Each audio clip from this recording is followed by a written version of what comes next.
Hola, bienvenidos. Ya estamos a mediados de febrero. Claramente empiezan a contarse los descuentos para nuestro calendario electoral, que sin duda uno de los más importantes es en abril, con la elección de los candidatos a constituyentes. Y en este momento me encuentro con un candidato constituyente por el Distrito 9, Jorge Kach, pero no para hablar de su candidatura. Me encuentro con él porque nos va a enumerar una serie de problemas o conflictos de orden administrativo y algunos de orden político que, de acuerdo a su opinión, podrían complicar incluso la realización de la convención constituyente. Perdón. Bienvenido, Jorge, al mostrador. Hola Héctor, buenos días, muchas gracias por esta nueva oportunidad de conversar con ustedes. Partamos de inmediato, Jorge. ¿Cuáles son aquellos puntos que tú adviertes que podrían complicar o hacer más difícil la realización de la ansiada convención constitucional? Mira Héctor, acá se ha hablado mucho y esto es importante que se ha instalado, ¿no es cierto?, la idea de que estamos frente a la posibilidad de construir una casa de todos. Esta es una casa, Héctor, que desde mi punto de vista le faltan todavía los cimientos. Yo todavía creo que es difícil observar aquellas estructuras elementales que uno debiera entender que se requieren para hablar de una casa de todos. A mí me preocupa mucho que no, dado que estamos a 2 meses, menos de 2 meses de la elección, persistan dudas, vacíos de orden institucional que el gobierno no ha despejado y que, en nuestra opinión, podrían comprometer severamente no solamente la realización de la elección desde el punto de vista, ojo, del rayado normativo administrativo que se requiere para su implementación, sino que además, y lo más grave, es que podrían haber en el marco y en el desarrollo de la propia convención dificultades de orden incluso constitucional para los efectos de llevar a cabo los acuerdos. Y aquí paso a listar rápidamente. Mira, yo diría que en esta cuestión el gobierno, y es quien tiene a su cargo el proceso, entonces más allá de la cuestión política, no es posible, ¿no es cierto?, soslayar ese elemento. Y primero decirte, acá nosotros hicimos una presentación, y te hablo de nosotros, te hablo de lo personal yo, a propósito del acuerdo que suscribió en diciembre del año pasado, el 9 de diciembre, sin ir más lejos, el canciller alemán en la OECD, por el cual suscribe un documento que es público, que está en la página de la Cancillería, que se llama Acuerdo de Acompañamiento Técnico del Proceso Constitucional en Chile, en la cual, por el cual, ¿no es cierto?, de acuerdo al contenido del mismo acuerdo y de acuerdo a la fundamentación que ha dado el canciller respecto a la participación de la OECD, él fundamenta, ¿no es cierto?, de que la participación de esta organización en el proceso nuestro responde básicamente, en opinión nuevamente del canciller, a que la OECD representa a aquellos países que tienen un régimen político que nosotros debiéramos adoptar, y avanza, ¿no es cierto?, una serie de definiciones de orden sustantivo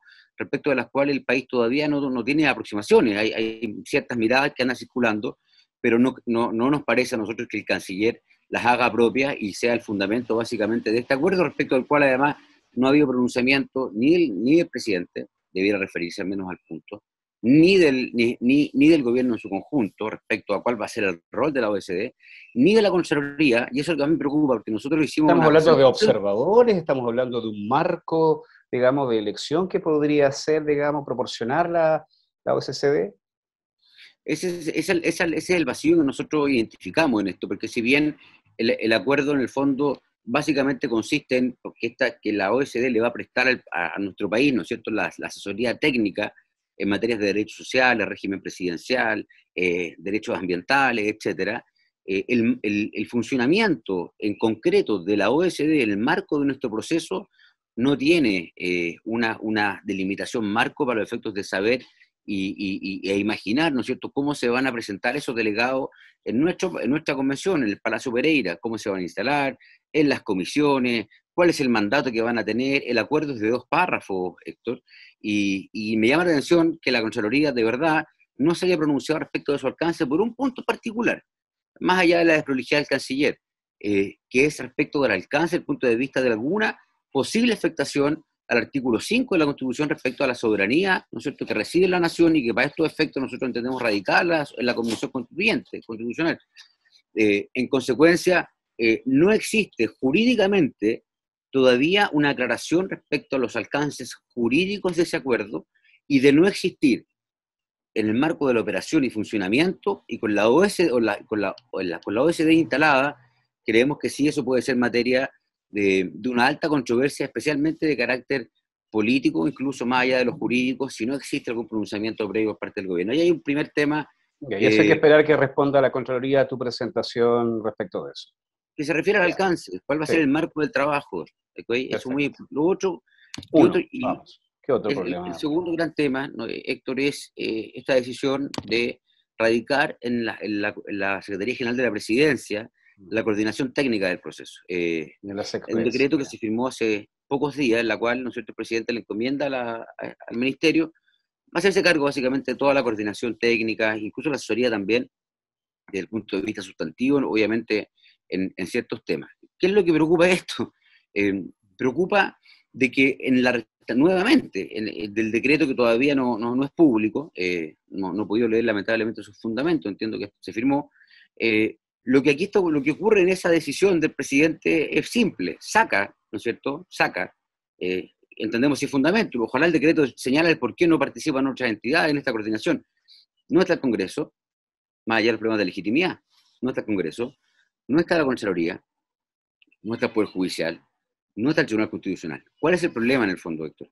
Que si tú radicas en una sola entidad, más allá de la legitimidad que tenga el gobierno, más allá del problema en el fondo que tenga un ministerio político como ese, de empujar todo el proceso, te insisto, la verdadera preocupación que radica en nosotros respecto de esto es que las Express va a tener muchas tareas, va a tener que cerrar el año legislativo, poner todas las urgencias que necesita, negociar con todos los parlamentarios que tiene que negociar para sacar las leyes que correspondan.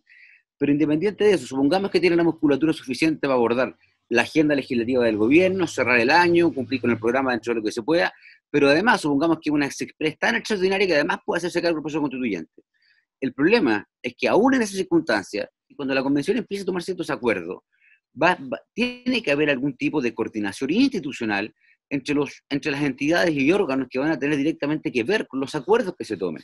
Dicho de otro modo, y un ejemplo muy específico, Héctor, yo sé que la derecha está trabajando en esto, la derecha, Libertad y Desarrollo, un sector de la UDI, están trabajando más bien en la preparación de sus cuadros desde el punto de vista sustantivo, ¿no?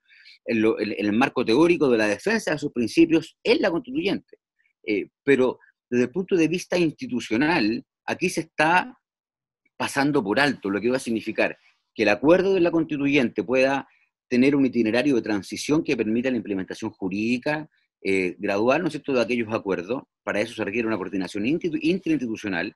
Podríamos eventualmente también tener a la Contraloría, que ha actuado obviamente con la autonomía que su ley orgánica le permite, pero además podemos tener una Contraloría especialmente activa si identifica que existen vacíos o problemas, ¿no es cierto?, de orden administrativo. Entendamos que las autoridades de este país se van a seguir sujetando al marco del Estado de Derecho que nos rige, y por lo tanto todas las autoridades van a conservar sus facultades de revisión y en todos los ámbitos, y por lo tanto no sé, la sugerencia aquí, Héctor, y el llamamiento básicamente es, como se ha hecho en otras materias de grandes reformas institucionales, quizás no de esta magnitud, es armar una coordinación, una unidad técnica coordinadora, que quizás pueda estar a cargo de las Express, pero que debe incluir al menos al Congreso para los efectos de ver cómo se implementa la legislación, a la Contraloría al menos para que esté en conocimiento de la legalidad de los actos de las autoridades que están concurriendo a esto, y obviamente del Poder Judicial, que respecto a la Corte Suprema solamente tendría facultades para revisar cuestiones procedimentales. Por lo tanto, no basta que las Express haga cargo de todo este proceso,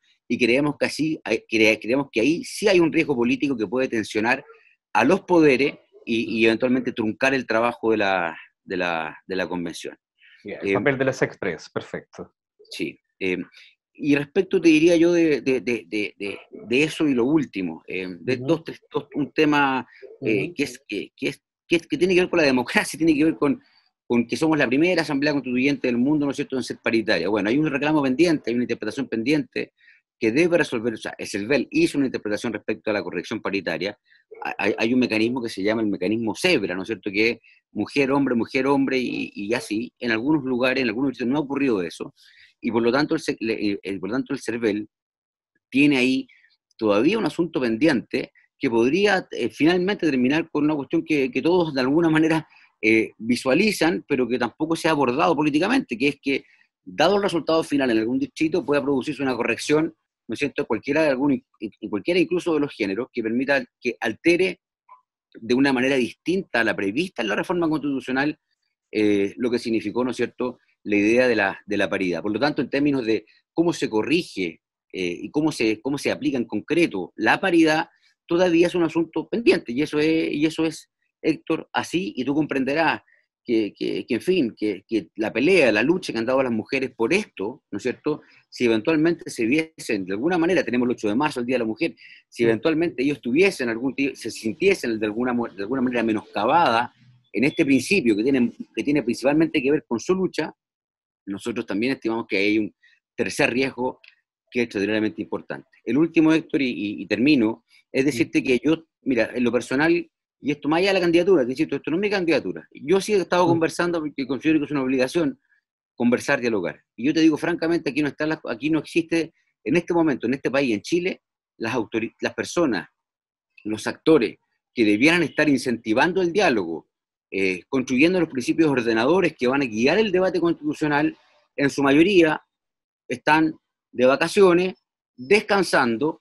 Me parece bien que descansen, pero lo que no me parece bien es que yo percibo un grado de indolencia, un grado de despreocupación y de displicencia, y no quisiera decirte no comprensión de la magnitud del desafío que tenemos en un mes y medio más. Yo desearía y pediría que todos se vuelvan a Santiago, porque este es el momento en que tenemos que impulsar el debate, Héctor, de fijar cuáles van a ser las posiciones que se van a confrontar, cuál es el marco del debate, cuál es la diferencia que yo tengo con X persona, y eso hoy día, Héctor, no existe.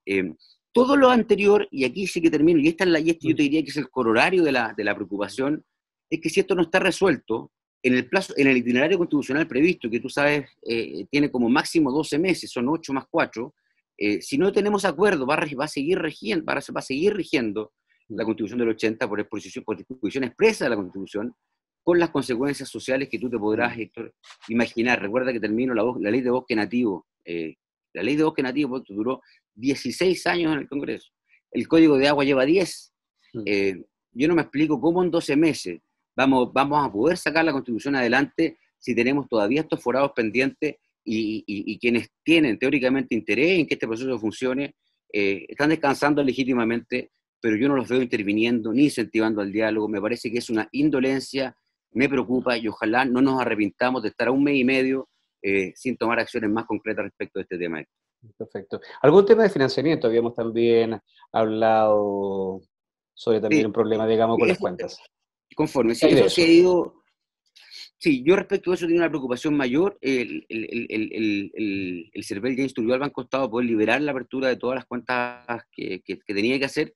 Ya empezó el proceso de eso, hay una descoordinación, pero no quisiera darle una gravedad mayor. Pensé que era más grave porque estaban candidatos corriendo con ventaja, que ya podían, ¿no es cierto?, girar a través de la cuenta del CERVEL, que es la vía legal, ¿no es cierto? Ya, pero Banco Estado ya le dio solución a ese problema que se venía está avanzando bien y son cosas que pasan, digamos. Pero lo otro es estructural, es institucional, y honestamente yo no veo agenda ni preocupación.